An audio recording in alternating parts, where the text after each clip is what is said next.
هنعمل مع بعض كبسة باللحمة تشرفك في أي عزومة، وهنعرف ازاي تطلع معانا مظبوطة وطعمها بجد يجنن. يلا نسمي الله ونصلي على الرسول، ويلا بينا بسرعة نشوف الجمال ده كله اتعمل ازاي. اول حاجه رفعت حله على النار ونزلت فيها بشويه زيت، وممكن تخلوا الزيت يبقى معلقه سمنه وعليها شويه زيت. واول ما الزيت سخن نزلت عليه بقطع لحمه انا كنت مقطعاها مكعبات صغيره كده، انا بحب اقطعها كده في الكبسه. وبعد كده بدات اشوح في اللحمه، والنار كانت وقتها متوسطه.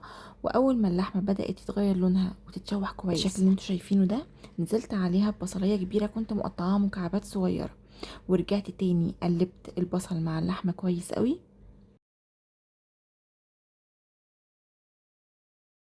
وبعد كده نزلت عليهم بفصين كبار من الثوم المفروم.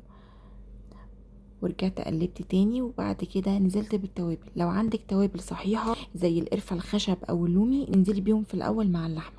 دلوقتي انا نزلت بورقتين من ورق اللورة، ومكعب مرقة، واتنين حبهان، ورشة خفيفة من القرفة، ونص معلقة صغيرة من الفلفل الاسود، ومعلقة صغيرة من بهارات الكبسة ومن الكركم. رجعت قلبت تاني كله مع بعضه كويس قوي، ونزلت بعد كده بطماطمتين كنت ضرباهم مصفياهم، او البديل معلقتين من معجون صلصة الطماطم. وقلبت ونزلت بنص معلقة صغيرة من السكر، وزودت مية مغلية وغطيت وهديت النار، وسبت اللحمة تستوي.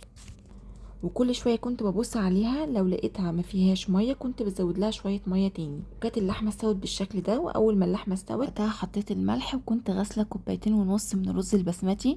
انا ما بنقعوش، انا يا دوب غسلته وصفيته بس.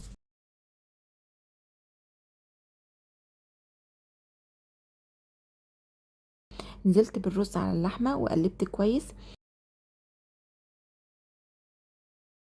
انا هنا حسيت ان لون الرز فاتح، زودت رشه خفيفه قوي من الزعفران، هو عشان اللون بس مش اكتر.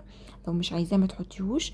وزودت ميه مغليه. هو المفروض كل كوبايه رز بسمتي بتاخد من حوالي كوبايه وربع لكوبايه ونص من الميه المغليه.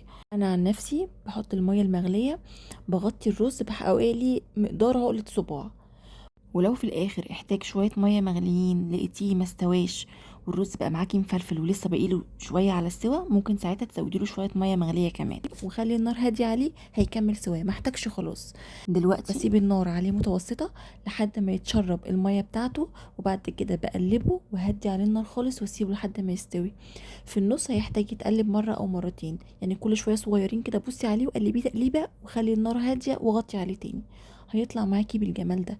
بجد انا مش قادره اقول لك طعمه عامل ازاي، ريحته كانت رهيبه، طعمه رهيب يا جماعه.